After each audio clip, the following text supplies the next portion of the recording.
درود پاک پڑھ لیجئے، اللہم صلی علی سیدنا و مولانا محمد و آلہ و اصحابہ و بارک وسلم۔ تو میں یہ کہہ رہا تھا کہ جو کام خلوص سے کیا جاتا ہے شیطان اس پر قابو نہیں پاتا، اور جس کام میں نفس اور دنیا طلبی کا جذبہ شامل ہو جاتا ہے تو بڑی جلدی شیطان اس پر حاوی ہو جاتا ہے۔ احیاء العلوم حضرت امام غزالی کی ایک کتاب ہے، بڑی مشہور کتاب ہے، تصوف میں آپ نے لکھی ہے، اس میں ایک واقعہ آپ نے نقل فرمایا ہے۔ حضرت امام غزالی فرماتے ہیں کہ ایک جگہ ایک عابد و زاہد رہتے تھے، دن رات عبادت کرتے تھے۔ کچھ لوگ گاؤں کے آئے اور ان سے شکایت کی کہ ہمارے گاؤں میں ایک جھاڑ ہے، درخت ہے، لوگ اس کی پرستش اور عبادت کرتے ہیں، اس کی پوجا پاٹ کرتے ہیں۔ عابد کو بڑا غصہ آیا کہ اللہ کو چھوڑ کر اور ایک جھاڑ کے سامنے سرے نیاز جھکاتے ہیں۔ عابد کو غصہ آیا اور اپنی خانقاہ سے نکلا اور کلہاڑی اپنے ہاتھ میں لیا کہ چل کر اس جھاڑ کو کاٹ ڈالوں گا، درخت کو کاٹ ڈالوں گا۔ اسی غصے میں جا رہا تھا کہ لوگ اللہ کو بھول کر کے درخت کی عبادت کرتے ہیں۔ جب تھوڑی دور چلا ہے تو ایک بڈھا آدمی اس کو راستے میں ملا اور سلام کر کے کہتا ہے، جناب عابد صاحب کہاں تشریف لے جا رہے ہیں؟ تو یہ تو غصے میں تھے ہی جناب، کہنے لگے ہم نے ایسی ایسی خبر سنی ہے کہ فلاں گاؤں میں لوگ ایک درخت کی عبادت کرتے ہیں، میں خدا کی قسم بغیر اس درخت کو کاٹے چین سے نہیں بیٹھوں گا۔ تو بڈھے نے اس کو سمجھایا، بیٹا تھوڑا راستہ آنے جانے کا چھوڑ کے بیٹھو۔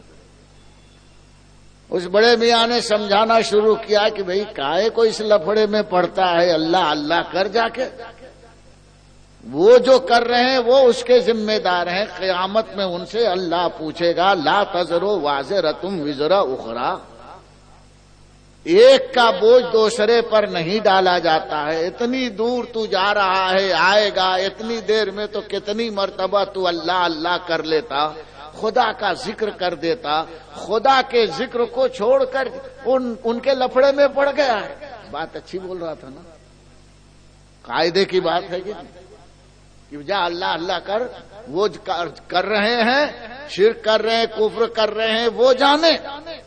عابد نے کہا، دیکھ میرے راستے میں رکھنا مت ڈال، خیریت نہیں ہوگی۔ تو وہ بڑے میاں بھی ذرا ٹرے اور عابد صاحب بھی بڑے غصے میں، دونوں کی لڑائی ہوئی اور مار پیٹ یہ وہ، آخر عابد صاحب اس کو پٹک کر کے سینے پر سوار ہو گئے۔ پھر کہنے لگا، اچھا مجھے چھوڑ دے، میں تجھے ایک بات بتاتا ہوں۔ عابد صاحب کو رحم آ گیا، چھوڑ دیا، کھڑے ہو گئے۔ تو جب بول کیا کہتا ہے؟ بولے مجھے یہ کہنا ہے کہ وہ درخت جس کو کاٹنے تم جا رہے ہو، تم کو کیا اللہ نے حکم دیا ہے؟ بولے نہیں۔ تو جب اللہ نے حکم نہیں دیا ہے تو اس کو اپنے اوپر فرض کیوں جانتا، واجب کیوں جانتا؟ تو نبی ہے؟ کہا نہیں۔ ارے یہ تو نبی کا کام ہے، اللہ انہیں حکم دیتا ہے تو شرک کو کفر کو مٹاتے ہیں۔ درود پاک پڑھیے، یہ کبھی کبھی بھول جاتا ہوں، بہت پریشان کرتا ہے۔ ہاں درود پڑھتے رہیے۔ کہا کہ جب تمہارے اوپر فرض نہیں ہے، واجب نہیں ہے، تو فرض چھوڑ کر کے ایک غیر فرض غیر واجب کو کرنے جا رہا ہے۔ اس نے کہا پھر تو مجھ کو وہ پھنسا رہا ہے، میں جا کے کاٹوں گا۔ پھر وہ بڑے میاں یہ دونوں پھر گتھم گتھا ہو گئے۔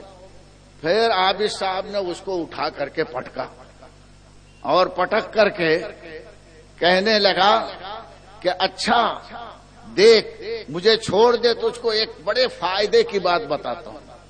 پھر عابد صاحب اس کے چھوڑ کر کے کھڑے ہو گئے تو کہنے لگا کہ دیکھ کھانے پینے کا تو تمہارے پاس انتظام ہے نہیں، تمہارے مرید لوگ آتے ہیں کچھ نذرانہ دیتے ہیں، اسی پر تو اپنا گزر اوقات کرتا ہے، تمہاری تو دل کی خواہش تو یہ ہوگی کہ کچھ میرے پاس بھی پیسہ ہو تاکہ میں خود بھی کھاؤں، پڑوسیوں کو دوں، کچھ خیرات کروں۔ تو عابد صاحب کہتے ہیں ہاں یہ خواہش تو کبھی کبھی میرے دل میں آتی ہے کہ میرے پاس بھی پیسہ ہوتا تو کسی کے نذرانے کا محتاج نہیں ہوتا، لوگوں کو کھلاتا بھی خیرات بھی کرتا۔ تو کہا کہ جب تیری خواہش یہ ہے تو یہ خواہش میں پوری کر دوں گا۔ وہ کہا کیسے؟ تو کہا جا تو اپنے عبادت خانے میں اللہ اللہ کر، صبح اٹھے گا تو تیرے تکیے کے نیچے 2 روپے روزانہ مل جائے گا۔ اس زمانے میں 2 روپیہ بہت ہوتا تھا۔ بولے اس میں سے کھانا بھی خیرات بھی کرنا، لوگوں کو تحفہ دینا۔ تو عابد صاحب اس کے کہنے میں آ گئے، بولے ٹھیک ہے اب تو بغیر محنت کے پیسہ روزانہ آیا کرے گا اور میں کھاؤں گا بھی، کسی کا محتاج بھی نہیں رہوں گا۔ یہ واپس چلا گیا، جا کر کے عبادت میں لگ گیا۔ صبح جب اٹھا ہے تو اس کے تکیے کے نیچے 2 دینار مل گئے، 2 روپے مل گئے، بہت خوش ہوا، کھایا بھی، لوگوں کو بانٹا بھی، بہت خوش تھا۔ دوسرے دن بھی مل گیا، تیسرے دن بھی 2 روپے روز۔ ارے بولے یہ تو بہت اچھا ہے، دستے غیب آ رہا ہے۔ لیکن چوتھے دن نہیں آیا۔ اب دے ڈھونڈ رہا ادھر ادھر کہ رے 2 روپے کوئی لے گیا کیا ہوا، لیکن چوتھے دن آیا نہیں۔ پھر غصے میں کہا کہ آج تو جا کے وہ درخت کاٹوں گا ہی۔ پھر کلہاڑی لے کر کے چلا، وہی بڑے میاں راستے میں ملے، آج کہاں جا رہے ہیں؟ تو کہا آج جا رہا ہوں، بغیر اس درخت کو کاٹے رہوں گا نہیں، آج تو اس کو کاٹ کر کے رہوں گا۔ پھر یہ بڑے میاں اس سے سمجھانے لگے، دونوں میں گتھم گتھا ہوئی۔ آج عابد صاحب نیچے، بڑے میاں سینے پر۔ عابد صاحب سوچتے ہیں کہ یہ کمزور بڈھا، اس دن میں اس کو پچھاڑ 2 مرتبہ پچھاڑا، آج یہ مجھے پچھاڑ دے رہا ہے۔ پوچھتا ہے تم کون ہو؟ کہا میں ابلیس ہوں، یہ جو اوپر سوار تھا۔ کہا یہ کیا معاملہ ہے کہ میں نے آج سے 4 دن پہلے 2 مرتبہ تم کو چت کیا، آج تم نے مجھے چت کیا؟ کہا ابے بیوقوف سن، اس دن جو جا رہا تھا خلوص کے ساتھ جا رہا تھا، اس میں تجھے پیسے کی لالچ نہیں تھی، اپنے نفس کی لالچ نہیں تھی، پرخلوص صرف اللہ واسطے اس درخت کو کاٹنے جا رہا تھا۔ تو اس دن تو مجھے پچھاڑ رہا تھا اور میں نے 2 روپے کا لالچ دے دیا، تو پھنس گیا، تو آج میری طاقت بڑھ گئی، میں تیرے سینے پر تو نیچے۔ دیکھا جا آپ نے، امام غزالی اس واقعے کو لکھ کر کے کہتے ہیں کوئی بھی کام دین کا ہو یا دنیا کا ہو، اللہ کی رضا کے لیے کرتا ہے تو شیطان اس سے ہار جاتا ہے، اور اپنے نفس کے لیے لالچ کے لیے کرتا ہے تو کتنا ہی بڑا عابد و زاہد ہے، شیطان اس کے اوپر غالب آ جاتا ہے۔ تم کہیں بھی کوئی کام کرو، اگر اپنے مسلمان دوست کے لیے، بھائی کے لیے مجلس میں اس لیے سر کو، اس لیے جگہ کشادہ کرو کہ اللہ تعالی کا حکم ہے، میرے مصطفیٰ کا فرمان ہے، تو سرک کے آؤ گے تو شیطان سرک کے بھاگے گا، شیطان کا قابو تم پر نہیں چلے گا۔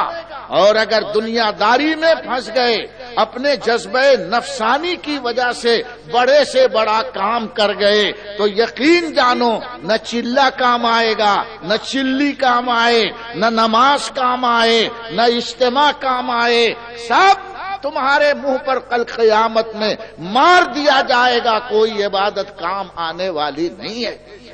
رسول اکرم صلی اللہ تعالی علیہ وسلم کی عظمت کلیجے میں بٹھاؤ، جناب مصطفیٰ صلی اللہ علیہ